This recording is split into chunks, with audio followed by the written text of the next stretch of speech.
Olá, tudo bem com você? Que bom que você está aqui hoje, muito feliz de te ver você. Seja sempre muito bem-vindo, seja sempre muito bem-vinda à comunidade. A gente fica sempre muito feliz de ver você por aqui, tá bom? Eu já queria adiantar um outro assunto com você rapidinho. Se você pudesse prestar atenção rapidinho em mim, que é... Opa! Peraí que meu celular está tocando. E aí eu queria convidar para você fazer exatamente a mesma coisa que eu vou fazer agora, que é colocar o seu celular no silencioso. Para que assim não toque nenhuma musiquinha, o áudio do WhatsApp, e que você e a pessoa que está do seu lado possam ouvir o culto na forma mais tranquila possível. Tá bom? Queria aproveitar e dar também um oi para o pessoal que está assistindo de casa. Gente, é sempre muito bom estar aí na sua casa com você. E eu queria pedir para que, se você acha o nosso conteúdo relevante, você acha que mais pessoas deveriam ver ele, para você deixar uma curtida e um comentário. Porque assim o YouTube entende que mais gente devia ver esse culto aqui com a gente. Também quero convidar você que está aqui para, se você tirar uma foto, você marcar a gente lá no Instagram. O nosso Instagram é @umlugarcomunidade. A gente adora ver a sua perspectiva do nosso culto do lado daí. E por último, eu queria dizer para você que, se você quiser contribuir financeiramente com a comunidade, o nosso Pix é pix@umlugarcomunidade.com.br. Mais uma vez, seja sempre muito bem-vindo aqui. E antes da gente começar, eu queria orar com você.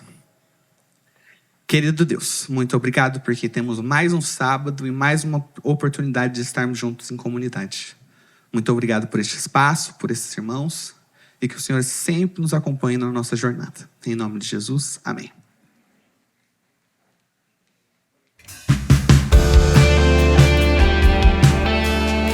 Bendito seja aquele que se fez presente por mim e por você para que nós tivéssemos vida novamente.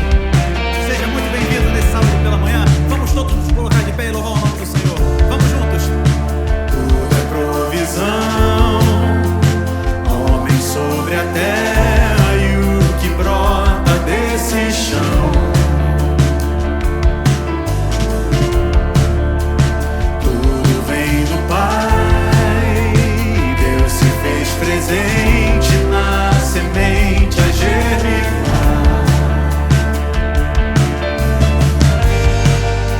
E como suportar?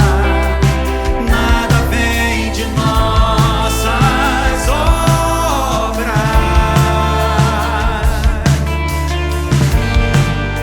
O pão em nossas mãos e o vinho que bebemos, tudo é graça. Junto à mesa todos são iguais. A fome que nos deu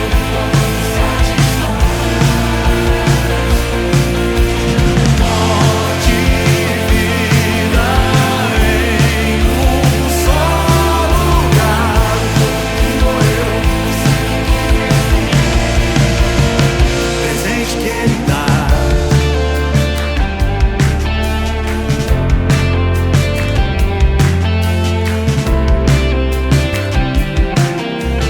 Tudo, absolutamente tudo é uma provisão, é uma bênção dele pra mim e pra você. Tudo é provisão, homem sobre a terra e o que brota desse chão.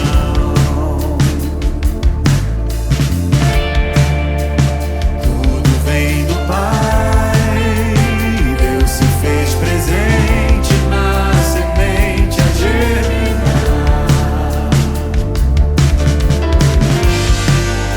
E como suportar? Nada vem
o amor que satisfaz. Aleluia! Em sua morte, em sua vida. De vida em um só lugar, o corpo que morreu e o sangue que verteu. Junto à mesa todos são iguais. A fome que nos deu, o amor que satisfaz.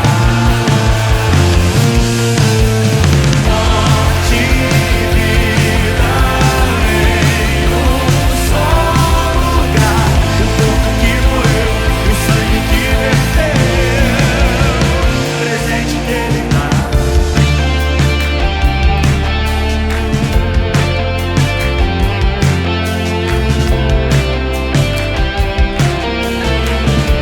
Não há nada mais precioso e mais maravilhoso do que termos a certeza de que o que Deus nos deu, o presente que Ele deu para todos nós, Ele é suficiente para que nós tenhamos a nossa dignidade devolvida. Porque o presente é Ele. Ele é o presente. Ele é o presente.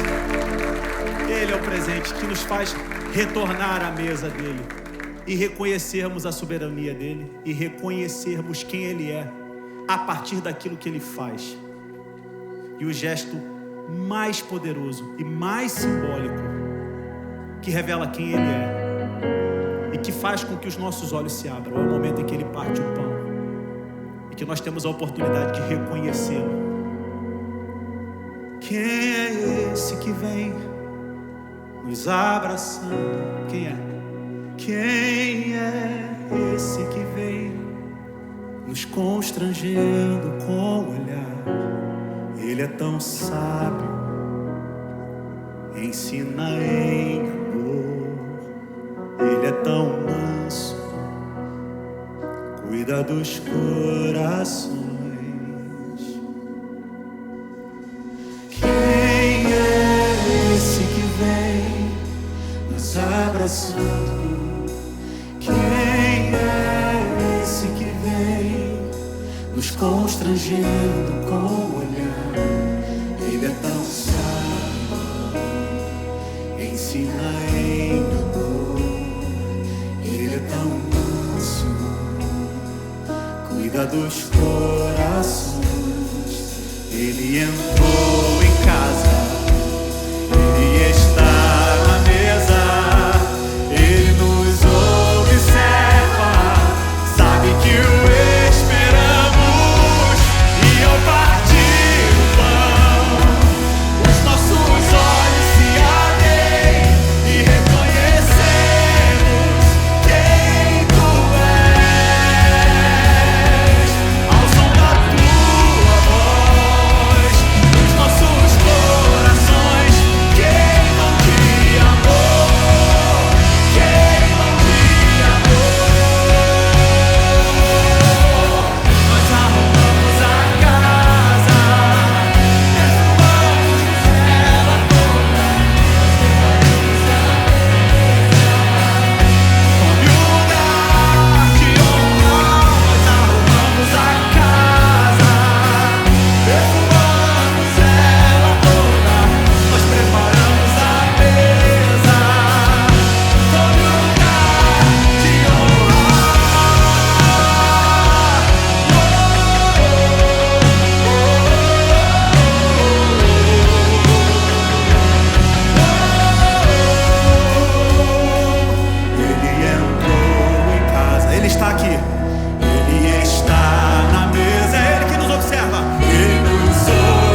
nossos olhos se abrem e reconhecemos quem tu és. Reconhecemos e reconhecemos quem tu és. E reconhecemos quem tu és. O reconhecimento de quem Deus é e o que Ele fez e faz por todos nós é o partir do pão.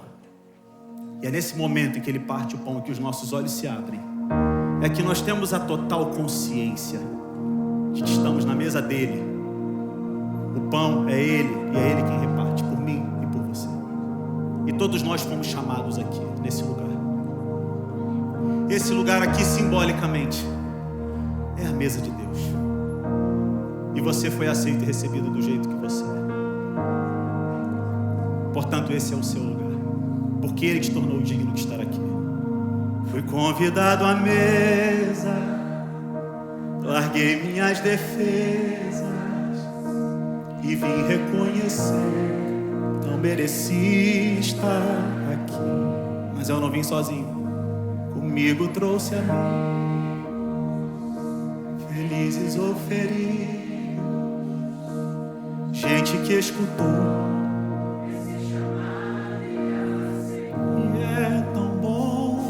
E é tão bom saber que há lugar aqui. A graça nos chamou à mesa do Senhor. Há lugar na casa, há perdão na casa. Quando estamos juntos, nosso encontro é casa de Deus, Pai, a esperança na casa, recomeço na casa, reunidos nele, nosso encontro é casa de Deus, Pai, de Deus, Pai, de Deus, Pai. Todos nós chegamos aqui atraídos pelo som da sua palavra. O som da sua palavra curou a nossa alma. O verbo nos amou, da solidão nos resgatou. E é tão bom saber que há lugar aqui. A graça nos chamou à mesa do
estamos juntos, nosso encontro é casa de Deus, Pai, esperança na casa.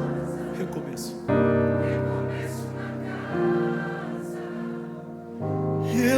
unidos nele, nosso encontro é casa de Deus Pai, de Deus Pai, de Deus Pai.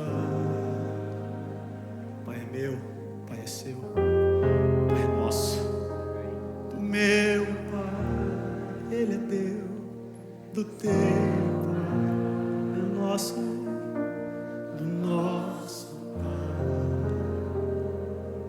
Aleluia, Pai é nosso. Oremos. Eterno nosso Pai, nosso Rei, obrigado porque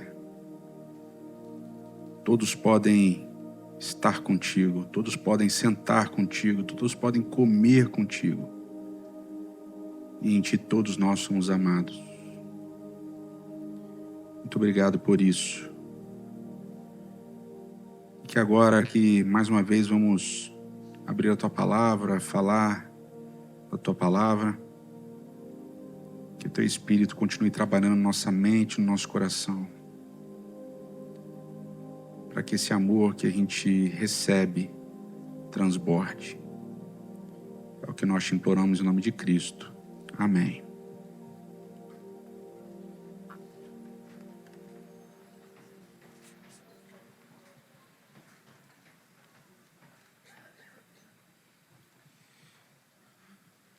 Bom sábado para vocês, muito bom receber vocês aqui no Teatro All. Eu, no meio da última série, Visões de Deus, eu falei que a gente ia aí emendar uma série falando sobre o Deus encarnado, porque muitas pessoas têm essa dificuldade de entender um Deus corpóreo, né? Um Deus tangível. Mas aí eu mudei de ideia. Falei, cara, começar um ano com outra série muito teológica, assim, meio pesado, né? Então vou começar mais lightzinho, tal, mais tranquilo. Uma série mais reflexiva para o início de ano, assim, tal. E uma série que também trata de uma dificuldade que vários de nós temos em relação à Bíblia. E que a gente precisa conversar sobre ela também. É muito interessante porque tem um certo tipo de série que quando a gente faz, ela causa uma reação das pessoas que é curiosa.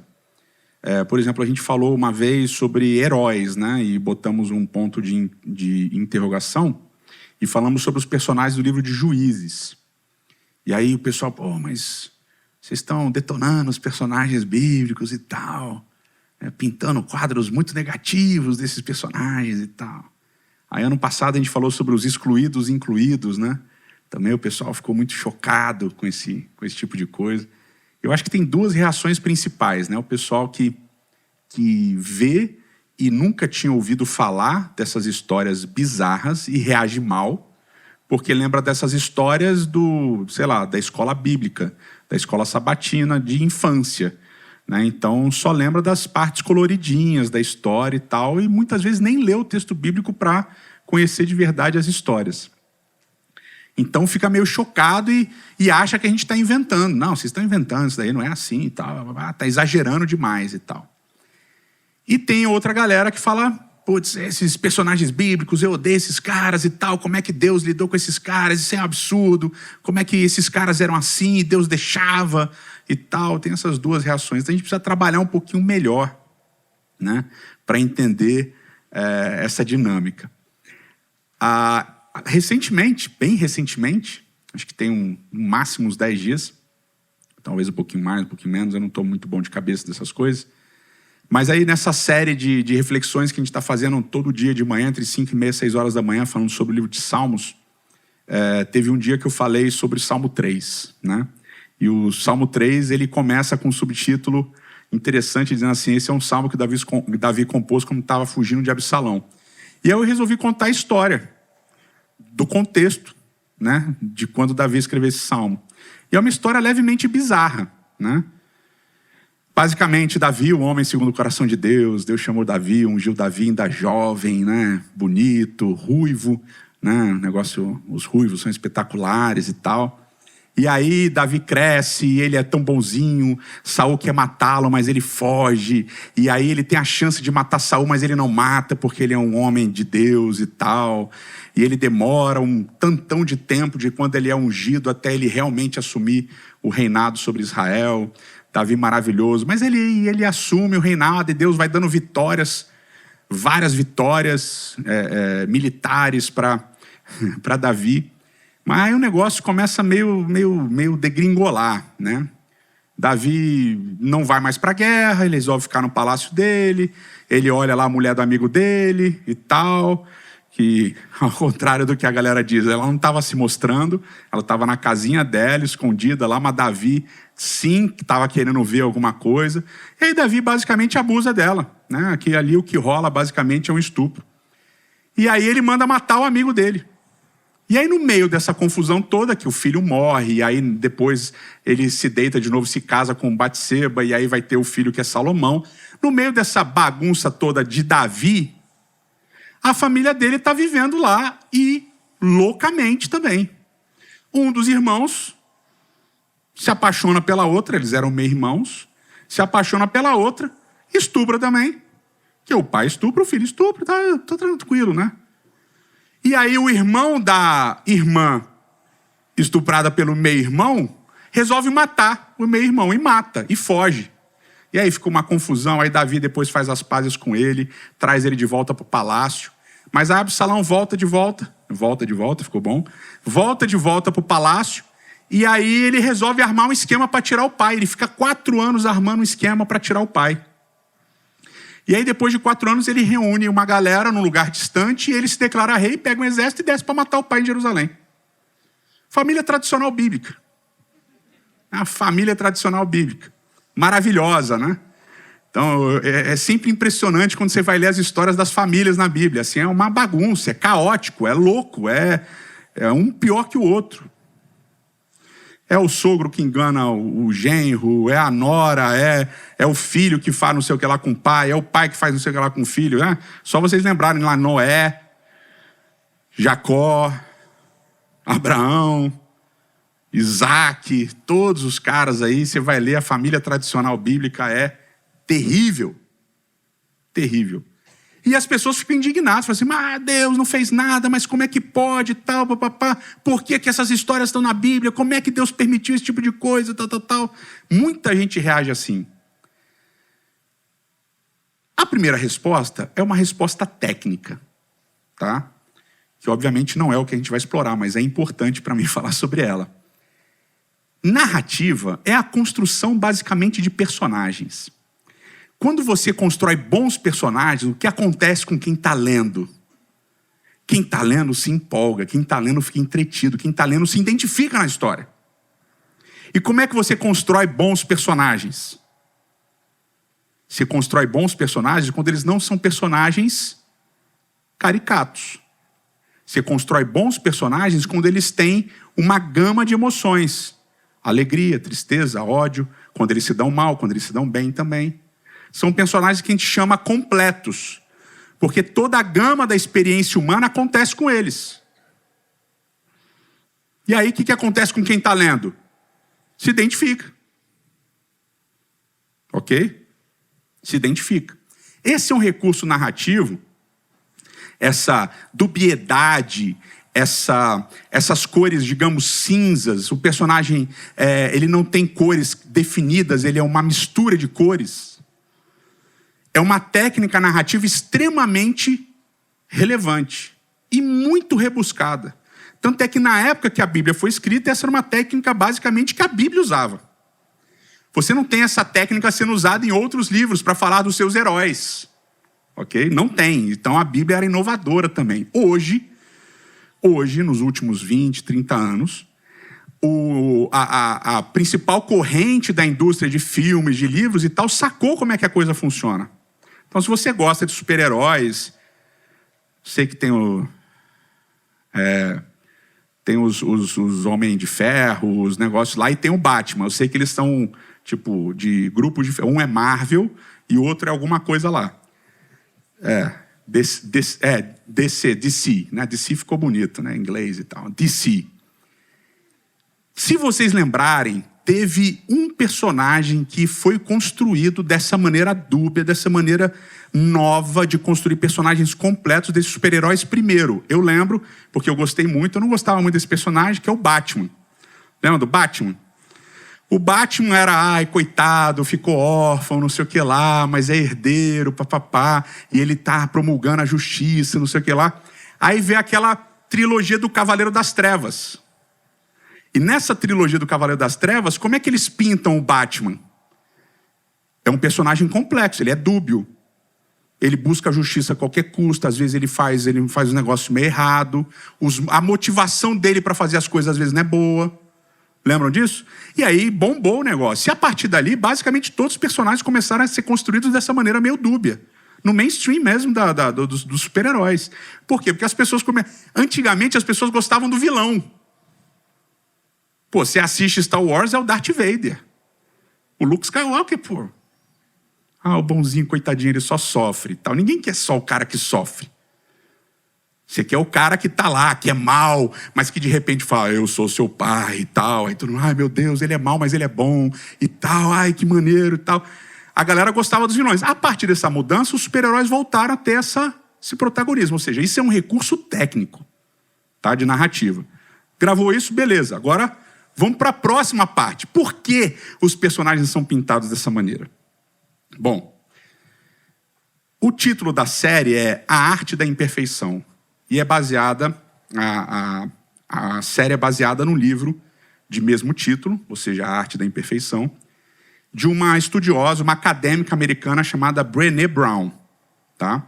Inclusive, um dos TED Talks mais vistos da história é dela. E na Netflix tem uma apresentação dela que foi derivada desse TED Talk, que é fenomenal, tá? Fala sobre vulnerabilidade. A Brené Brown, ela estudou sobre vergonha. O doutorado dela foi sobre vergonha, como a vergonha funciona. Quais são os gatilhos, quais são os mecanismos e assim por diante. Então ela estudou como funciona a vergonha. E ela chegou à conclusão de que a vergonha é uma das coisas mais poderosas da experiência humana. A vergonha é tão poderosa que ela molda os relacionamentos, que ela molda as culturas, e que ela exerce um poder sobre cada indivíduo e sobre a comunidade, um poder gigantesco. Ok? E o que é a vergonha? Vamos ver a definição que ela dá. Ela diz o seguinte: vergonha é o sentimento ou experiência intensamente dolorosa, causada pela nossa crença de que somos falhos e, portanto, não somos dignos de amor e pertencimento. Então, a vergonha é um sentimento traumático de que a gente falhou e, por isso, a gente não merece ser amado, a gente não é digno de ser amado. E a gente não pertence. Ok? Entenderam o que é vergonha? Qual uma das nossas características de seres humanos? Isso daí é todos os autores, todos os acadêmicos. Uma das características dos seres humanos é a formação de comunidades. Essa vida em sociedade. É uma das características, como animais que somos, de nos organizarmos socialmente. Então, uma necessidade do ser humano de conexão com outros seres humanos, para a formação desse tecido, desses relacionamentos. Então, a gente quer pertencer, e esse pertencimento tem a ver com querer ser amado, com querer ser aceito, com querer fazer parte. Essa necessidade é tão forte que o medo de não ser aceito, que o medo de não ser amado, causa automaticamente na gente a necessidade de mudança, de adaptação, do uso de máscaras, de esconder coisas. E aí vem a vergonha. A vergonha e o medo caminham muito juntos. Por quê?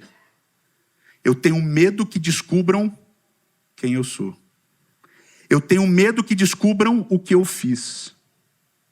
Eu tenho medo que descubram o que eu penso. Eu tenho medo que olhem para alguma coisa que aconteceu no passado. Ou eu tenho medo que descubram uma coisa que acontece agora. Por quê? Porque quando descobrirem, eu não vou ser mais aceito. Eu não vou mais fazer parte.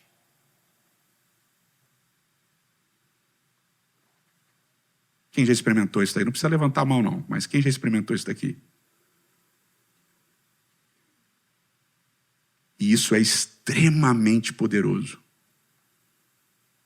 Eu falava para os meus alunos, já falei aqui também, mas vou repetir. Se eu verdadeiramente soubesse quem vocês são, se eu verdadeiramente soubesse quem vocês são de verdade, o que vocês pensam, então eu não queria falar para vocês. E se vocês verdadeiramente soubessem quem eu sou, o que eu penso, etc e tal, vocês também não queriam que eu falasse para vocês. Então, basicamente, a gente tem um arranjo não dito de coisas que a gente precisa esconder para ser aceito. Porque a gente quer ser amado. Porque a gente quer pertencer. Está se identificando com esse processo? Pesado, né? Então já vamos fazer uma sessão de terapia. Não vai ser comunitário, porque só eu vou falar, né? Então vai ser minha. Sessão grátis, vocês vão ser meus terapeutas. Existe um arranjo, uma ideia fixa de como o nosso corpo tem que ser. E você olha para mim e você sabe que eu não estou nesse arranjo porque eu sou gordo. Não é verdade? As coisas não são feitas mais para gordos. Quer dizer, nunca foram, né? Agora são um pouquinho mais, mas não são feitas para gordos. E eu sempre fui gordo. Sempre fui gordinho, né? Meus ossos são largos, né? Tá? Aquelas paradas que você conhece. Sempre fui gordinho, desde criança, assim, eu lembro de eu ser gordinho e eu lembro porque eu tinha apelido, a baleia branca, né? Porque eu sou branco e sou gordo, então a baleia branca. E isso, obviamente, criou o que em você? Trauma. Cria trauma, cria vergonha. Você tem vergonha de ser quem você é. Só que gordo não tem como esconder que é gordo, mesmo usando preto. Vocês sabem que eu sou gordo, mesmo usando preto. E aí você tem uma necessidade de se encaixar. E como é que você se encaixa? Porque você sabe que gordo não é bem visto. Aí o gordo faz o quê? Ele tenta ser legal. Ele tenta ser engraçado. Ele tenta compensar o fato dele ter falhado miseravelmente em um aspecto da vida social com outras coisas. Estou mentindo? Os gordinhos podem abaixar a cabeça e chorar um pouquinho. Mas não é verdade? É verdade. E aí, chega uma hora que você fala assim, não, eu preciso mudar, eu quero ser aceito, eu quero ser amado, eu quero ser querido. E aí, se eu fui dar aula de teologia, pô, professor gordo de teologia não tem moral. Não fez reforma de saúde, tá, as paradas lá, papapá. Tem que fazer reforma de saúde, tem que não sei o que lá, pô, para os alunos te escutarem, para você ser aceito, pra você ser amado. Aí fui lá, virei vegetariano. Peguei meu irmão na época era vegano. Aí cortei carne, cortei farinha branca, cortei açúcar, não jantava, fiz todo esquema. Pô, direitinho, salada pra caramba e tal, aquele esquema. E comecei a fazer exercício. Fazer exercício, caminhar, correr. Aí o pessoal fala, pô, que maneiro, tá emagrecendo, parabéns, hein, tal, não sei o que lá, tá ficando bonito. Né? Bonito é magro. Tá ficando bonito, tal, e aí, tá mais disposto? Não. Tá dormindo melhor? Também não. Pô, tá sentindo menos dor? Também não, mesma coisa, joelho dói, tudo dói e tal. Perdi 30 quilos. Aí o pessoal fica, não, pô, mas não melhorou nada, não é possível, alguma coisa tem que melhorar. Eu falei, não, melhorei. Tô menos ofegante, é a única coisa. Realmente o gordo fica ofegante, né? Você sobe escada, você fica ofegante, você desce escada, você levanta, você fica ofegante. É assim. Pá, o resto não melhorou nada, mas a galera ficava... Eu tinha que ter melhorado alguma coisa e não melhorou nada. Aí eu ganhei uma parada que eu nunca tinha tido. Fascite plantar. Inflamação da sola do pé. Perdi 30 quilos e fiquei com fascite.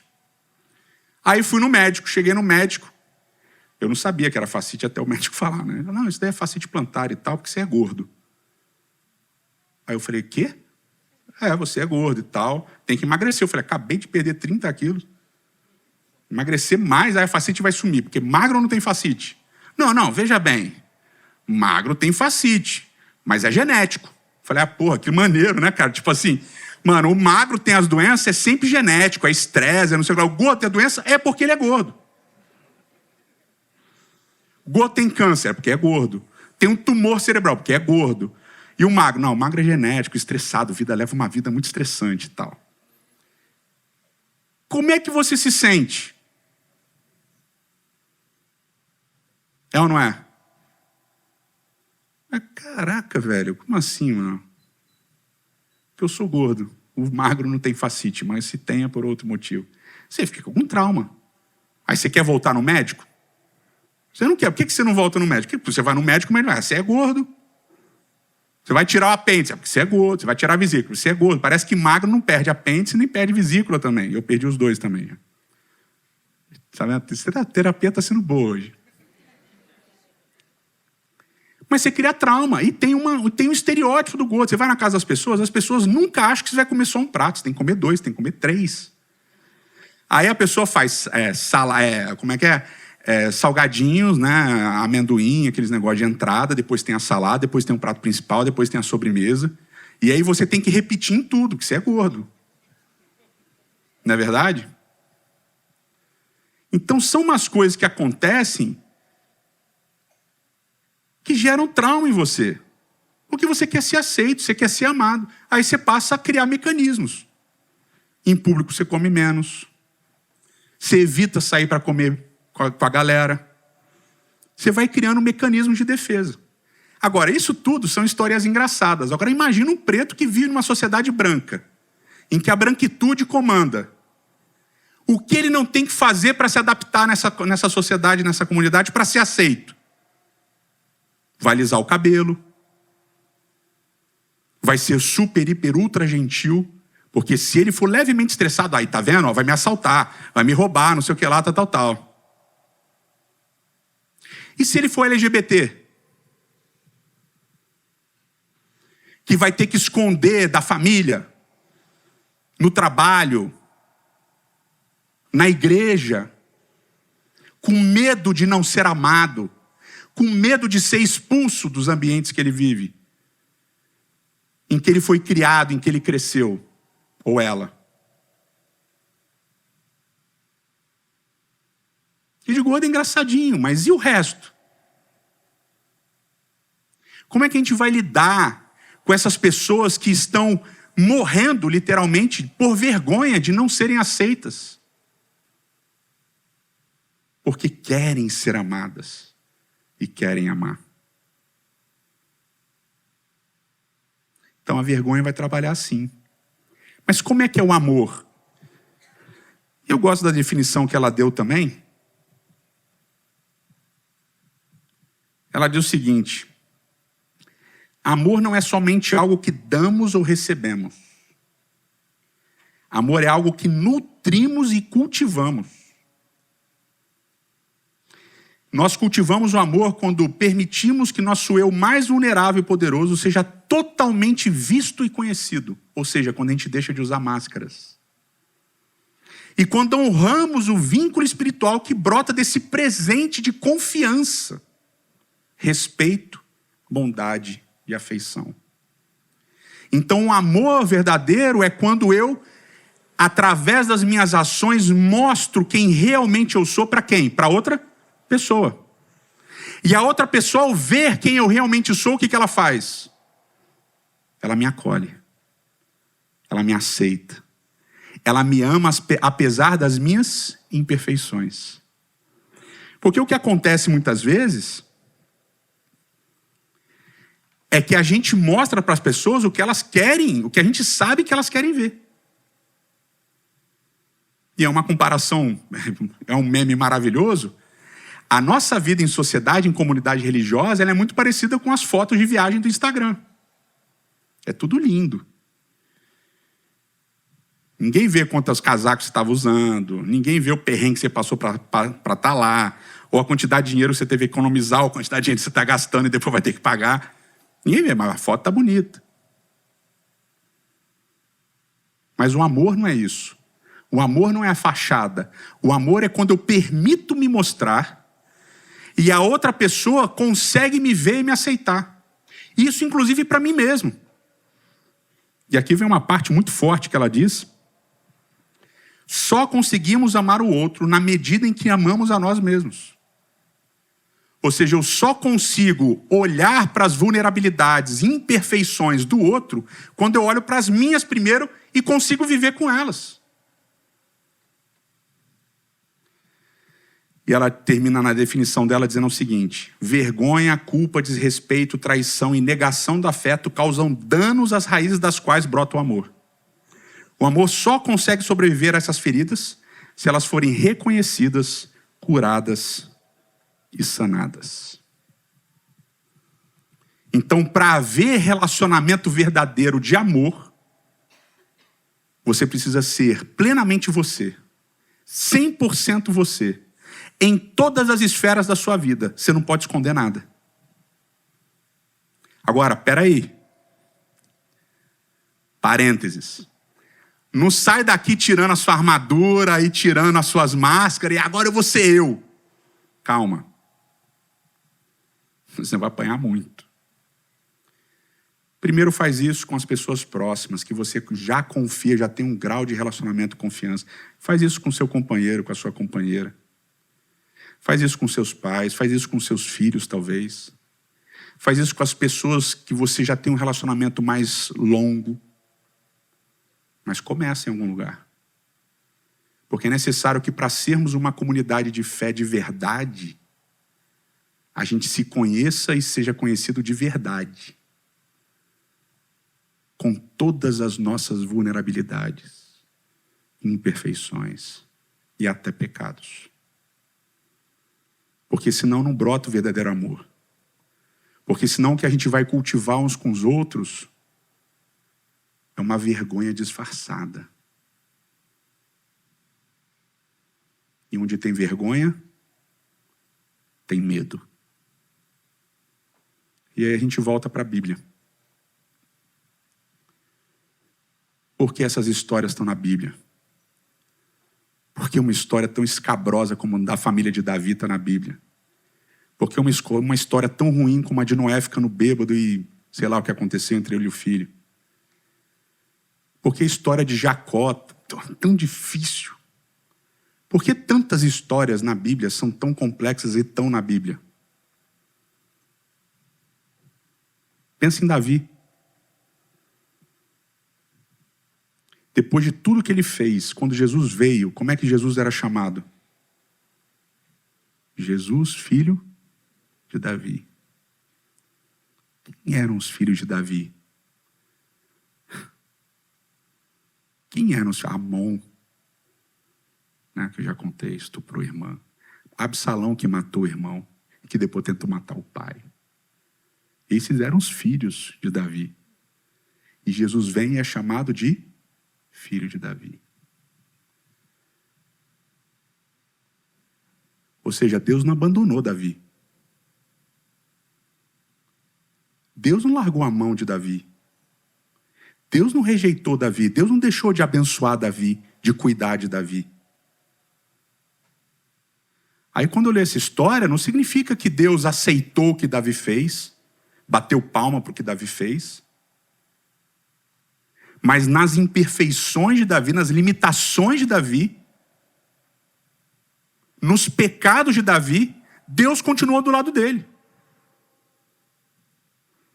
Aí eu olho para mim e com toda a tranquilidade do meu coração vou dizer assim, eu não sou pior que Davi não. De boa, eu acho que até que eu sou bem melhor que Davi. Talvez em pensamento já tenha matado uns 10, mas assim, Davi matou no pensamento e de verdade, de fato. Mas assim, se Davi não foi abandonado por Deus, se Davi continuou sendo amado, sendo aceito, sendo acolhido por Deus, você também vai. Mesmo que você seja imperfeito, mesmo que você seja limitado, mesmo que você não seja maravilhoso, maravilhosa e assim por diante. Mesmo com todas as suas vulnerabilidades, com todas as suas imperfeições, com todos os seus pecados, os que existem de fato e os que você criou na sua cabeça. Mesmo com tudo isso, Deus vai continuar te amando. Deus vai continuar do seu lado. Deus não vai te abandonar. E se Ele não faz isso, sabendo quem você é 100%, por que você não é com Ele de verdade, de fato, sem máscara? Esse é o primeiro ponto. Você precisa ser com Ele o que você é de verdade, de fato, porque o amor lança fora o medo e a vergonha. E diante dele não tem necessidade de medo e de vergonha. E o segundo passo é, se nós somos filhos de Deus, se nós somos uma comunidade que serve a Deus, que diz amar a Deus e ser amados por Deus, e sermos amados por Deus, nós precisamos começar a cultivar entre a gente relacionamento de verdade. E é por isso que aqui ninguém tem que se esconder, ninguém tem que ter vergonha de ser quem é.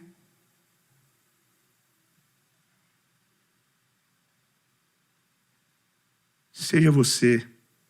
Vamos criar uma comunidade de fé, em que nós amemos de verdade, porque a gente conhece as pessoas de verdade. A gente não ama máscara, a gente ama a pessoa de verdade, porque ela teve a coragem de ser quem ela é. Isso é uma coisa extremamente necessária. Você precisa ter coragem de ser quem você é.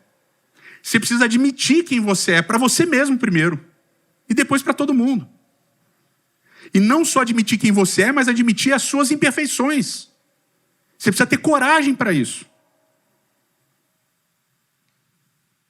E segundo, você precisa ter compaixão.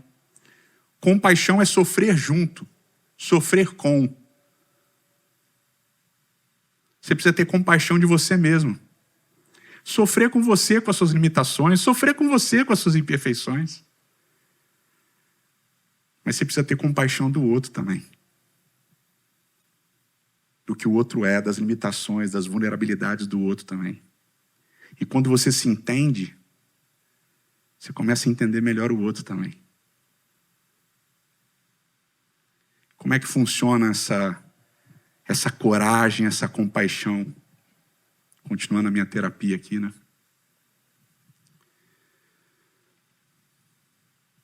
E eu sei que vão ter duas respostas, que são as duas respostas possíveis, né? A terceira é o que seria o ideal.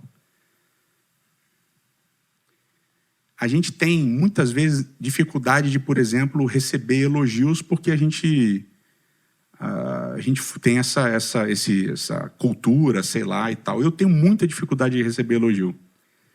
Eu não ia contar essa história, porque a Vanessa está aqui, depois ela vai brigar comigo, mas vou contar mesmo assim. Não é que ela briga sempre comigo, é quase sempre. Mas, assim, ela me regula um pouco, porque senão eu saio falando, aí já viu, né? Aí as máscaras caem todas. Mas, por exemplo, eu já sei qual vai ser a reação da maior parte, pelo menos, dos que estão aqui, né? Talvez os outros da internet tenham outra reação, mas os que estão aqui, eu acho que eu não prego bem. Eu acho que eu não prego bem. Qual é a reação de uma boa parte? Nada a ver, pô. Você prega bem pra caramba. Você manda bem. Não. Isso daí é falsa modéstia. Tal, não sei o que lá. Que é uma reação paternalista.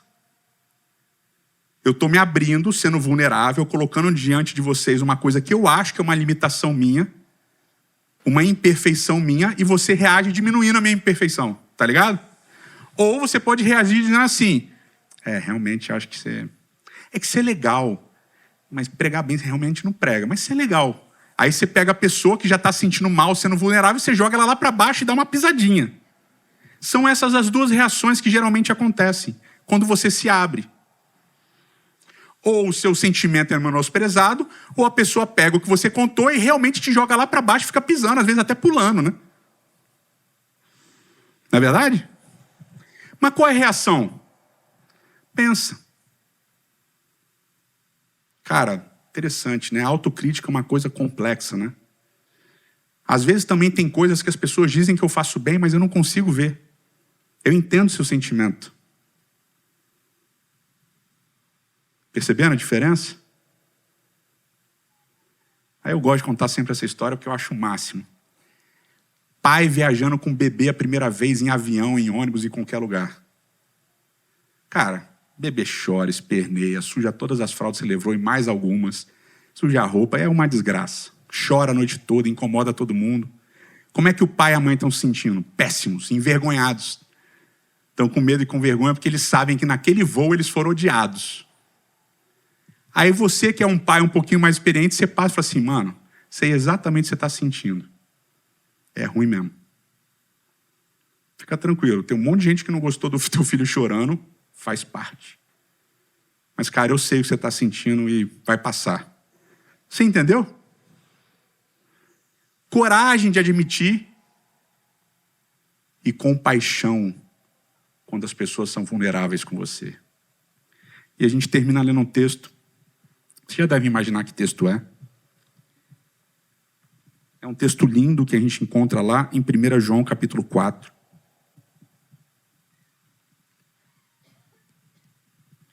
E a gente lê assim a partir do verso 16. Assim conhecemos o amor de Deus, que Deus tem por nós, e confiamos nesse amor. Deus é amor, e todo aquele que permanece no amor, permanece em Deus e Deus nele. E dessa forma o amor está aperfeiçoado entre nós, para que no dia do juízo tenhamos confiança, porque nesse mundo somos como ele. No amor não há medo, não tem vergonha no amor. Você pode ser quem você é. Ao contrário, o perfeito amor expulsa o medo, expulsa a vergonha. Porque o medo supõe o castigo de não ser amado, de não ser aceito. E aquele que tem medo não vai ser aperfeiçoado no amor. Se nós, pelas histórias da Bíblia, pelas narrativas dos personagens da Bíblia, se nós temos a certeza de que Deus nos ama, apesar de sermos quem somos, com todas as nossas imperfeições e vulnerabilidades, porque Ele vê muito além do que a gente mostra para Ele.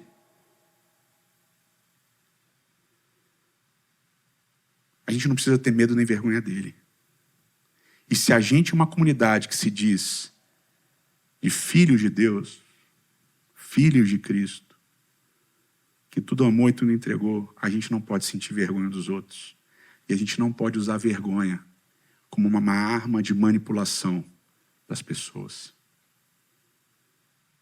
Aqui o medo não vence. Aqui o medo não pode vencer. Aqui a vergonha não pode vencer.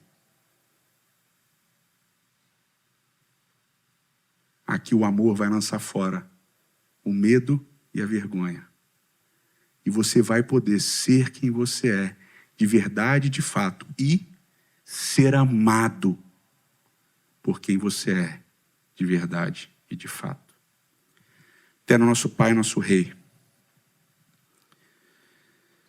muito obrigado por essas histórias tão difíceis e tão cabulosas da Tua palavra.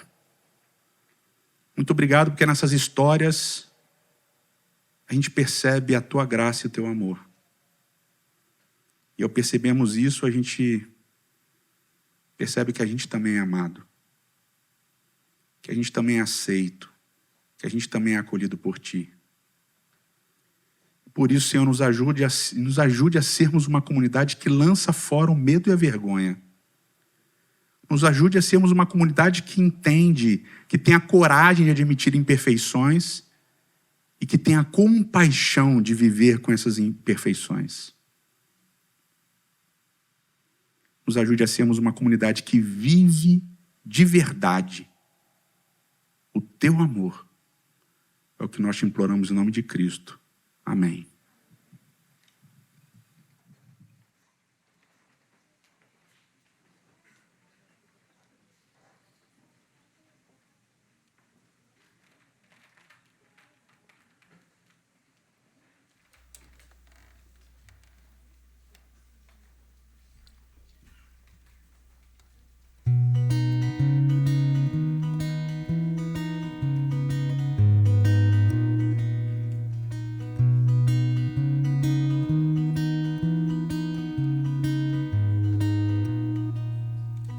De onde vem a calma que invade desacelera o temor, deixa vir os sonhos, abre caminhos pra seguir.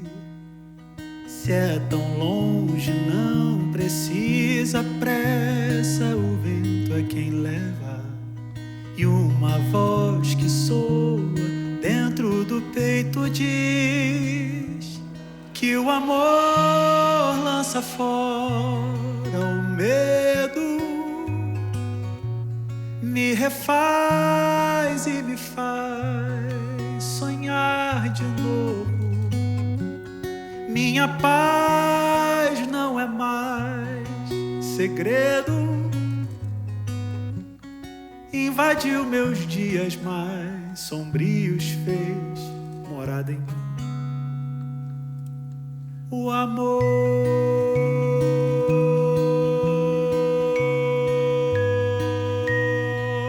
o amor.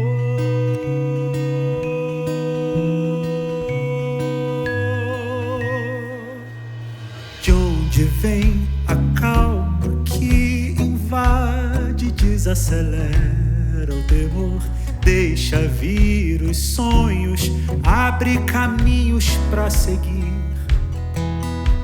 Se é tão longe, não tem pressa, o vento é quem leva. E uma voz que soa dentro do peito diz que o amor lança fora o medo, me refaz e me faz sonhar de novo. Minha paz não é mais segredo, invadiu meus dias mais sombrios, fez morada em mim. Que o amor lança fora o medo, me refaz e me faz sonhar de novo. Minha paz não é mais segredo, invadiu meus dias mais sombrios, fez morada em mim. Invadiu meus dias mais sombrios, fez morada em mim. O amor,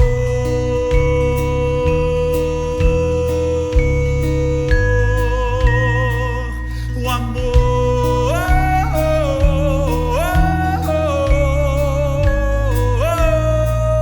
o amor,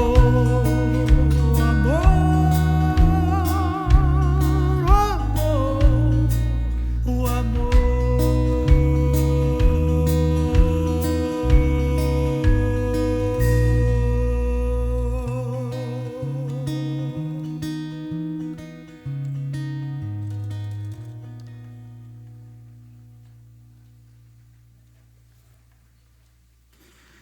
Que o Senhor te abençoe e te guarde. Que o Senhor faça brilhar o seu rosto sobre ti e tenha misericórdia de ti. Que o Senhor sobre ti levante seu rosto e te dê a paz. Bom sábado para vocês e até semana que vem.